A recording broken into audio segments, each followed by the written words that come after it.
Moin, hallo, servus, gura. Welcome back to the channel. It is Mace. I'm coming to you from Western Canada, beautiful Western Canada. And today we got Rubas. He's talking about German police. Stopped by the German police. Here's what you need to know. Police and just policing in general is always kind of it depends where you are, but it can be a hot topic in the news and just among people. People have different opinions about police. I mean, they're an authority in, society, right? So a lot of people are anti-authority, but I think at the end of the day, like, police have a pretty tough job. A lot of the times it must feel like they're just going into places where they're not, it's a thankless job a lot of the times, right? There's a lot of people that they're going to hate you on the one coin, but they're still going to want your help on another coin. And for those people, it must feel like they're sometimes, in between a rock and a hard place.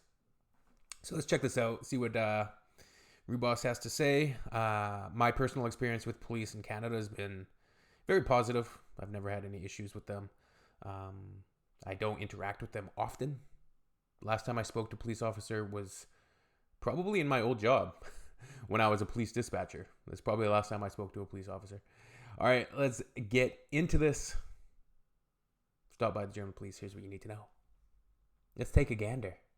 You're visiting Germany and are stopped by the police who start asking you questions. What do you do now? What are your rights in this situation? And how can you make sure that you don't get yourself into trouble? In this video, I'm going to give you just a few pieces of advice. But first, I am not a lawyer, so this is not legal advice. Also, this video is not going to be helpful to you if you are in a very serious situation. If you've been arrested... Yeah, if you're committing theft or you're like, this is not going to be useful to you, or are to be questioned as either a suspect or even a witness, then you really need to talk to a lawyer. Now, I don't want to give the impression that the German police are bad. Normally, they are professional and well-trained. It's not like some countries I could mention where you have to be very careful not to get shot. That is... Some countries I could mention. United States is very rare in Germany. Let's put this into perspective. In 2019, a total of 15 people were killed by police in Germany. That is approximately 0.00002% of the entire population. In the same year, US police shot dead nearly 1,000 people, which is 0.0003%. In other words, statistically speaking, you are 15 times more likely to be killed by police in the US than in Germany. However, while the German police are generally more professional, they're not perfect. And like... I don't think any police force is perfect. And you know why? They're humans. Humans will never be perfect because there's so many variables that come into the situation. Every police force in the world, they're made up of human individuals, and not all of them are as professional as others. So you don't really need to worry about your safety, but it's still good to know your rights. The general principle is that the police cannot stop you randomly, although there are some exceptions. Normally, they need to have reasonable grounds for suspicion, and they need to tell you exactly what they suspect you of. A very important exception to this rule is the general traffic check. In Germany, police can randomly stop vehicles to check that they are roadworthy and the drivers fit to drive. They can give your vehicle a quick visual inspection, and they can also demand to see all the things that you are legally required to have in the vehicle. So a high visibility jacket, a warning triangle, and a first aid kit, as well, of course, as your driving license. But without reasonable grounds for suspicion, they cannot search your vehicle, and they also cannot force you to take a breathalyzer test or give a urine sample or anything of that nature, at least not without your consent. So let's say you're stopped by police and asked to take a breathalyzer test because they say you look like you might be drunk. Now, you can legitimately refuse, but should you? Well, if you do refuse, then the police... Yeah, like if the policeman comes up to your window, he's just pulled you over for what they said, a general traffic check, and you just had you just drank a 2.6 of vodka, and you reek like booze. You're probably gonna have to take the breathalyzer. I mean, I guess let's see what he says if you refuse, if you're like plastered.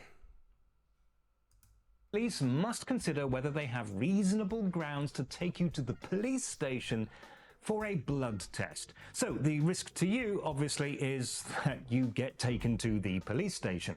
The risk to the police is that actually everything's fine, you pass the blood test, there's nothing wrong, and then they've just wasted a lot of time and money. You would probably need to make your own decision on that, but what some police officers do is to demand a urine sample on the spot, which is not just inconvenient, but also massively humiliating for most people. Now, I think in a situation like that, it is worth knowing that you can refuse, and then that would force the police officers to make a decision whether to just let you go or risk taking you in for a blood test. By the way, it used to be that they needed the authorization of a judge for a blood test, but that is now no longer necessary. The second biggest exception to the no random stops rule is if you're in a situation where there is a strong possibility of criminal activity or violence. So you might be at, for example, a demonstration or an airport or a railway station or a place where criminals are known to meet. The exact rules vary from state to state. Policemen certainly have a difficult job, and you need to have the proper temperament for that position, because a lot of the times policemen have to tell people and ask people to do things that are uncomfortable for the person, or the person might not want to do, or they have to tell people bad news. They have to give people bad news. But that takes a certain type of temperament where you need to be able to have a certain candor and a certain just way of dealing with people that is, while you're giving them this bad news, or you need to get them to follow a specific task, or you need to arrest them even, you can still do all these things with a professionalism and a kindness. Like, you can still be polite, and you can still do things professionally, make things as good as they can be, even in the face of, sometimes very difficult situations. And that's one of the things where, like, US police and just policemen, I'm sure in Germany too, but like policemen everywhere, where you'll get bad cops that they get a bit of a power tripping mentality in their head, right? That they are the end all be all, know everything, and this person's an idiot, I'm arresting you. Hey, shut up when I'm talking to you. Like, they get this holier than thou kind of attitude, which is never a good thing. This kind of arrogance, it's never a good thing, and it's not a good look. Grace and humility goes a long way in life in general when you're dealing with people. Sometimes you have to navigate a situation in such a way that does not escalate it. And a lot of the times the police end up escalating it. A bad police officer is going to escalate a situation, where with the proper approach, you can de-escalate the situation and end up with the same result, but keep more people safe and create less chaos, right? But some police officers just aren't made for that, but yet they slip through the cracks, or it comes down to a manner of training. We've talked about that a lot, with the German police taking up to 3 years of training, right? It's basically a university degree almost of training, whereas the United States can be much, much lower. It can be a matter of weeks. In Canada, it's about 6 months. So I can't be very specific here. But in these situations, the police do have the power to stop and search random people. Anywhere else, they need reasonable grounds for suspicion. Here is a concrete example. It happened a few years ago when I was still living in Berlin, and I just wanted to get from one side of Alexanderplatz to the other. But I was stopped by a police officer who wanted to search my bag. I asked why, and they explained that some politician was giving a speech of some kind, and that therefore random stop and search was in effect. If I wanted to walk across the plaza, I had to have my bag searched. Well, I hadn't planned on attending this event. I didn't even know it was on. I didn't want to fight my way through a crowd of people, and I certainly didn't want to listen to some firebrand politician I'd never heard of jabber on about how useless the government is.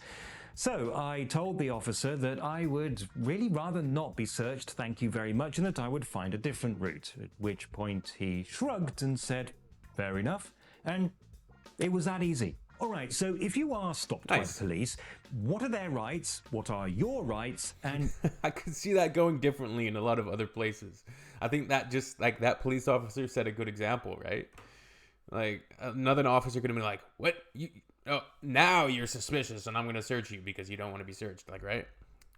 What should you do? Well, if you're not actually being arrested, the police don't have too many rights. They can ask whatever questions they want, but the only ones that you have to answer are those to establish your identity: your name, date of birth, address, and nationality. The police can also demand to see your passport or ID card, and incidentally, you are legally required to possess at least one of those, although you don't normally have to carry it with you.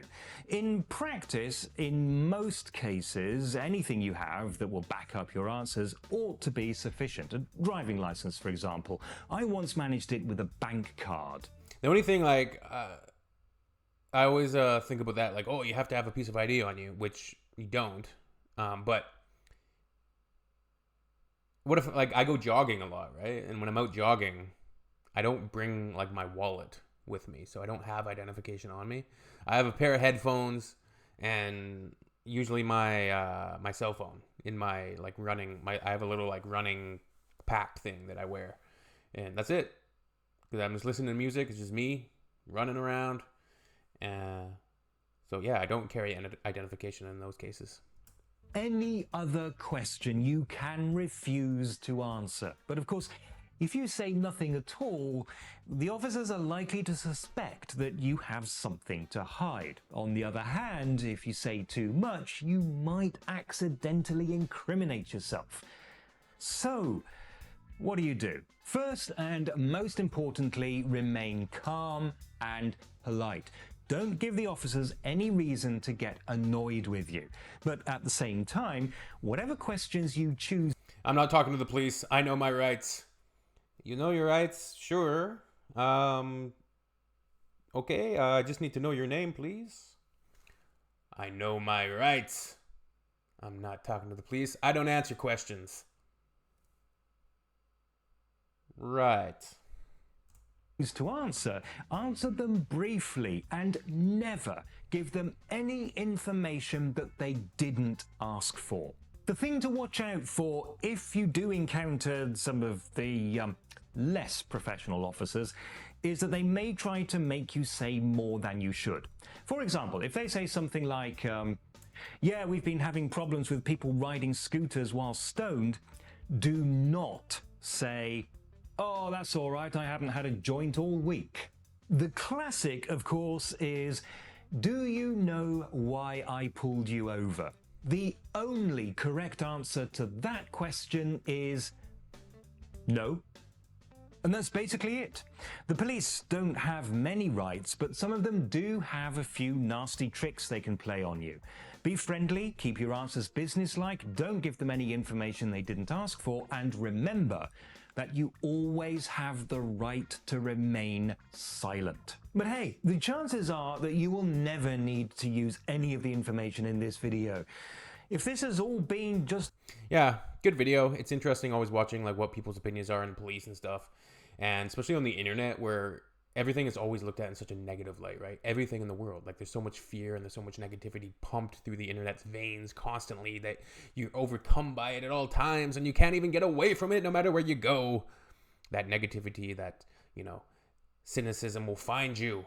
It'll find you and people will say, oh, I read this on the internet that the police killed 474 people last year and they beat this guy. And did you see that on TikTok? They just beat that guy up and they just kept doing it. They just kept beating him. Oh man, I just watched this video the other day and this like woman was talking about how she was like totally stopped by these corrupt police officers. There's just so much corruption. Every police department is just so corrupt and police are the worst people of all time and the police should be abolished and we shouldn't even have any police. Like, the internet cooks people. It cooks people's brains. I don't know.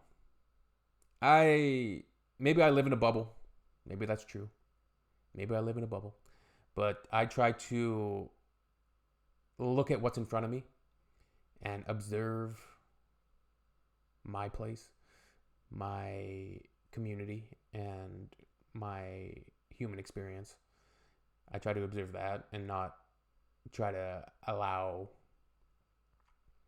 the internet's overbearing negativity to engulf my thoughts at all times, whether it be politically or any arena.